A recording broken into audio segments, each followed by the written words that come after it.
Well, I hope you showed the Higuruma stocks.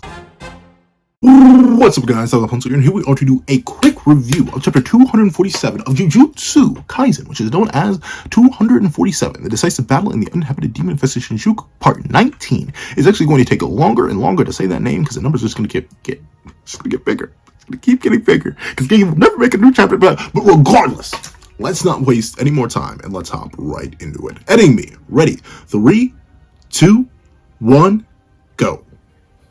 What's up, guys? So that guy with a pencil here. Fun fact, I need to set a 5-minute timer to make sure this is all good. And I do happen to have it on me and keep it on me at all times. But let's not waste any more time. Let's hop into the first part of this nice little quick review, which is known as plot. Go.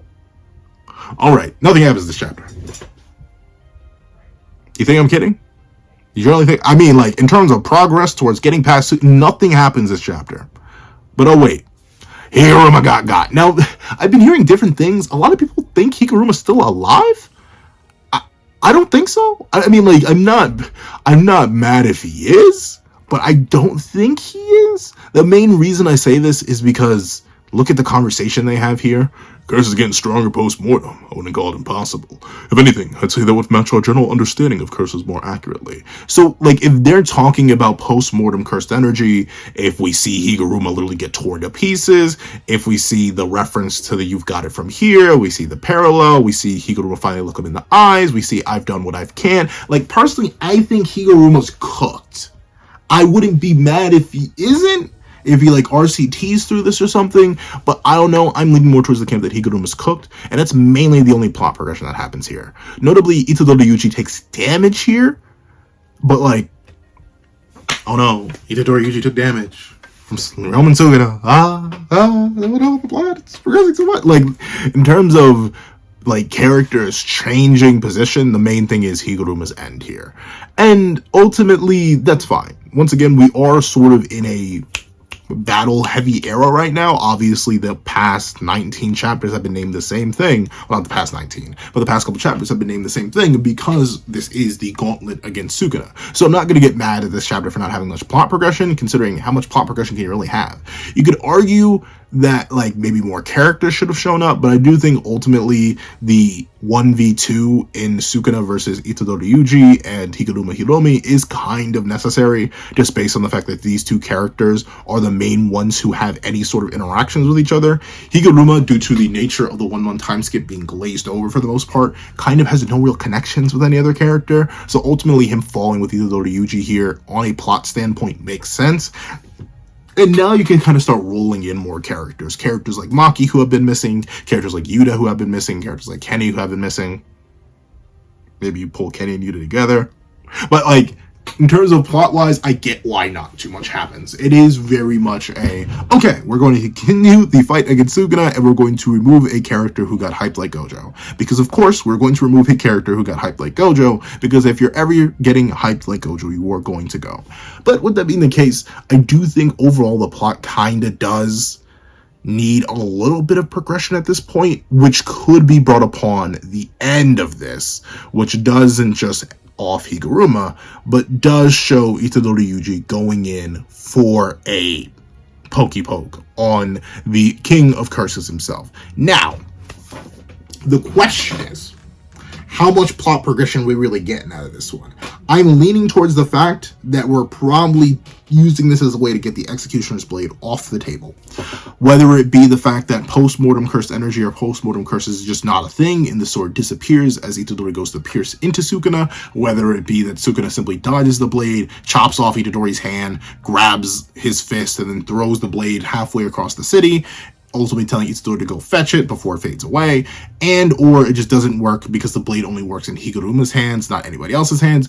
I feel there's like an infinite conflux of reasons why this will not work, and thusly I can see the plot progressing in that way, because essentially every single time you remove a piece from the table, like Higuruma, like the Executioner's Blade, like, well, I guess Gojo, he was kind of technically a plot removal, you essentially do get plot progression because we're running out of options and we're just slowly but surely dwindling down those options. So while there's not much plot, legally speaking, not too much goes down. The removal of Higuruma from the table is still a major plot progression, because that means we can no longer rely on the Executioner's Blade, or any retrial, or any use of his domain, or any expansion of that beyond this point, which is good. Honestly, as much as I would have liked Higuruma playing a massive pivotal role in Sukuna's downfall, I didn't think it'd be worth it, honestly. It's kind of why I still do feel a bit iffy about Takuma being so pivotal to Kenny's downfall, but in a similar vein to this, where I don't see Kenny actually being done in that easily, especially by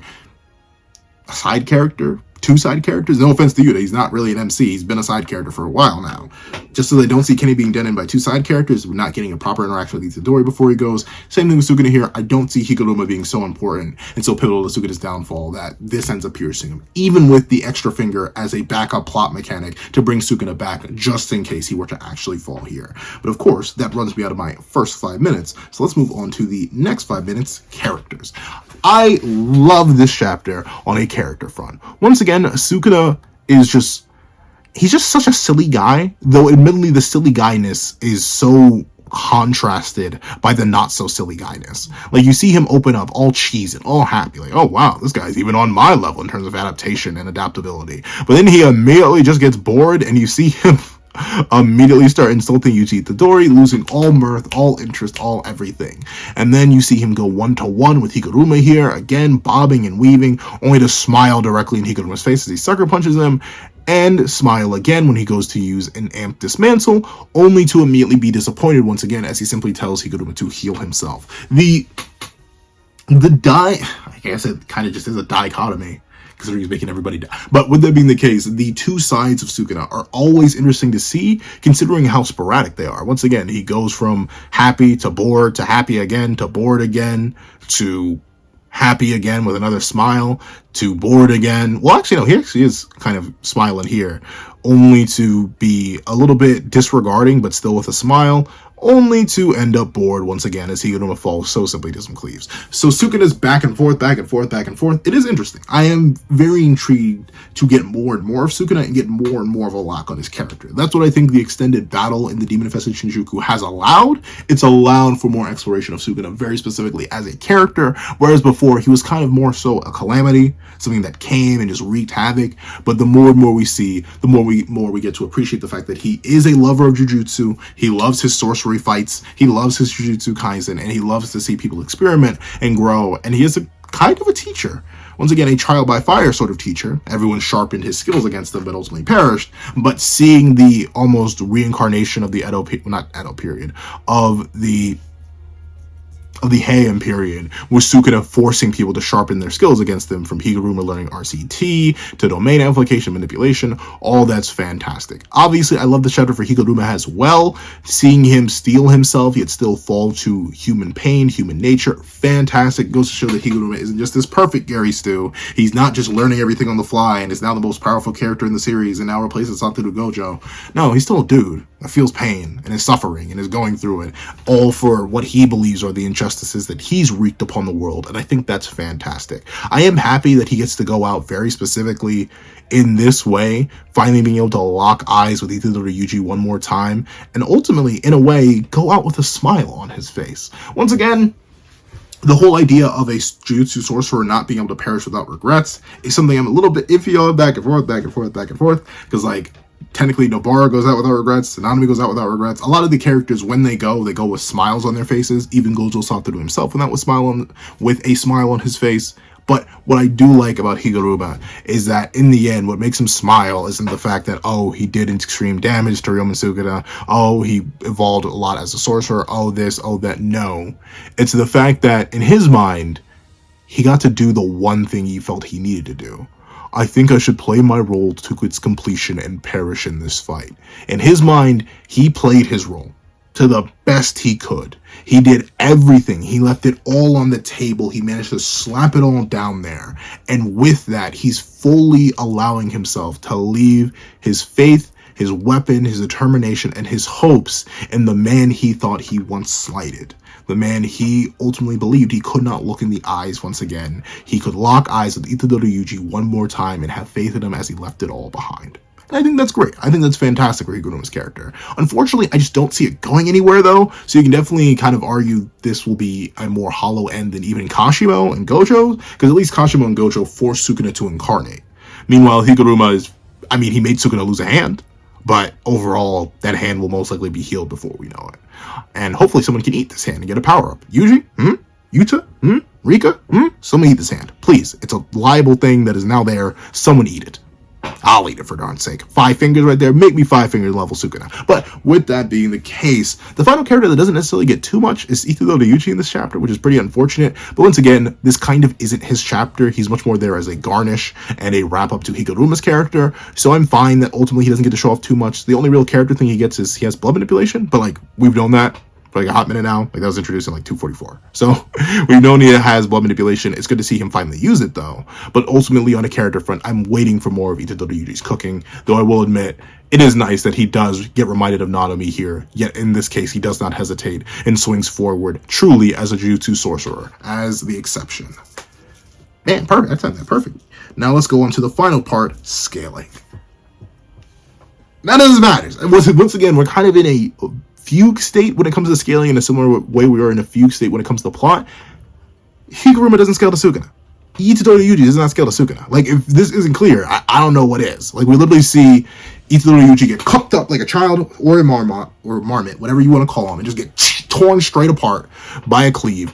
This is Itadori Yuji pulling up full strength, full speed, everything mostly fresh, only to get manhandled by Sukuna. We have Higuruma Hiromi literally stabbing who knows how many times in Sukuna's general direction and not landing a singular hit at all and getting bullied and knocked around. Very clearly, Sukuna's holding back on him. Like, you can tell Sukuna's much more experimental with Higuruma. He wants to see how much of this potential he can actually draw out before Higuruma bores him, as he simply tells him, heal yourself. It's very clear by how he chops off the arm, then goes for the other arm, then goes for the thighs. He's very specifically messing around. He's playing around. He's having a good old time. Heck, even here, it's quite clear based on how he manhandles Yuji Itadori and cleaves up his side.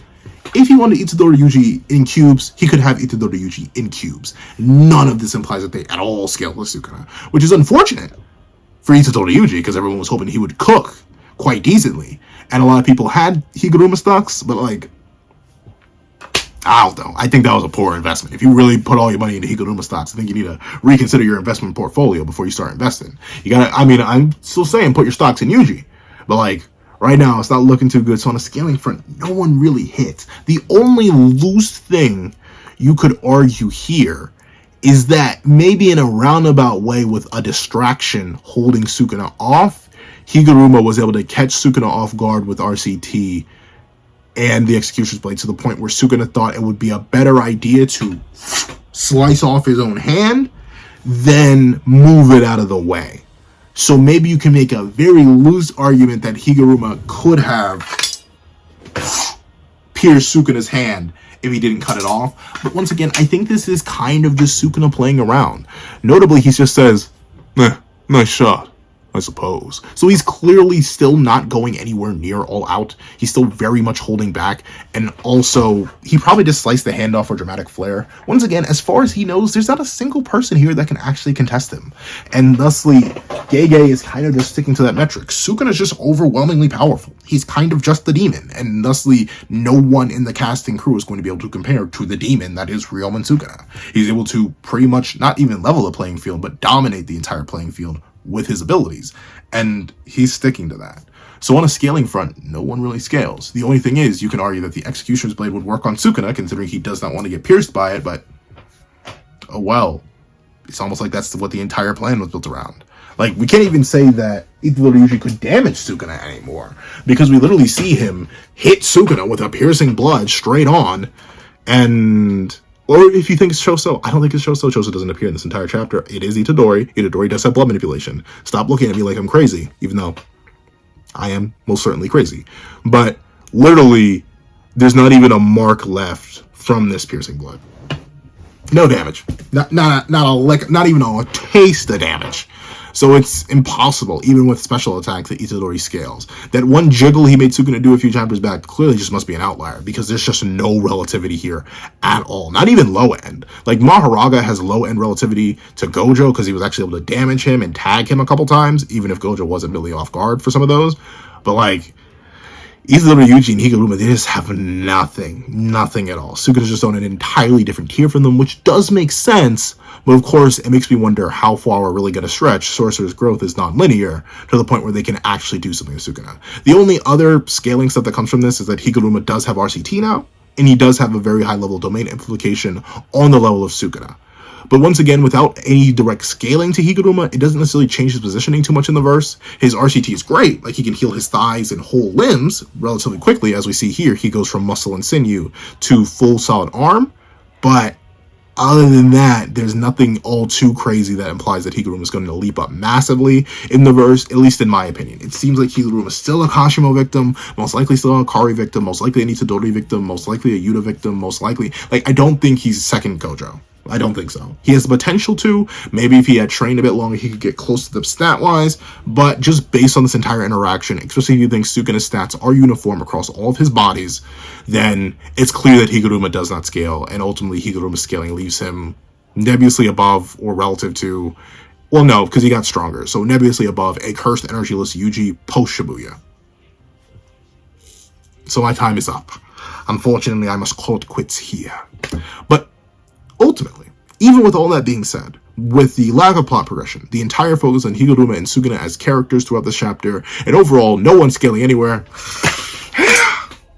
this is still very much a W chapter, mainly for the character work, and I am excited to see how Itadori Yuji somehow manages to fail to strike down Sukuna here towards the end of this chapter and fail his role as a Jujutsu sorcerer, for that is what I believe shall transpire. However, if you made it all the way to the end of this video, please leave the Lost Blade in the comment section down below. The Lost Blade. Thank you guys so much for watching. If you made it all the way to the end of this video, please leave a like, share, comment, and subscribe. And make sure you hit that little notification bell so you do not miss out on any videos. Make sure you hit that. I don't know why. I always speed through notification bell. Make sure you hit that little notification bell because I've seen it now in the comments. Even if you sub to me, there's a very high likelihood that you will just not see my videos. I post 4 times a day. You will always see me, but sometimes you just don't. So please hit that little notification bell so you don't want to miss out on any videos that come to the channel. Also, I do happen to have a Patreon below where you can support me for as little as $1 a month. Get things like exclusive videos, early content, and more. You can also now become a member to the channel by hitting the join button right down below for as little as $3 a month to get the same perks and more. Some of those perks include the live reaction to this very chapter. Now, I'd like to thank you guys so much for watching once again, and I hope you guys have a wonderful day. This is That Guy with the Pencil, writing off. I'd like to give a thank you to our $3 members, Recliner Plays, Red Wolf 4765, Greyhound, and Akid's Void. And I'd like to give another thank you to our $5 patrons, Victor, Sean, Midnight Gemlord, Kevin, DemixLND, and Igneal. And I'd like to give a chunky old thank you to our $7 member, Autumn's Morning Lazo. And I'd like to give another chunka thank you to our $10 patrons, Robbie Uchiha, Joaquin, Idemokai, and China Doll 09. I'd like to give a tractor thank you to our $25 member, Alex Ice Rose. I'd like to give another giga gargantuan thank you to our $25 patron, Calvin Elder.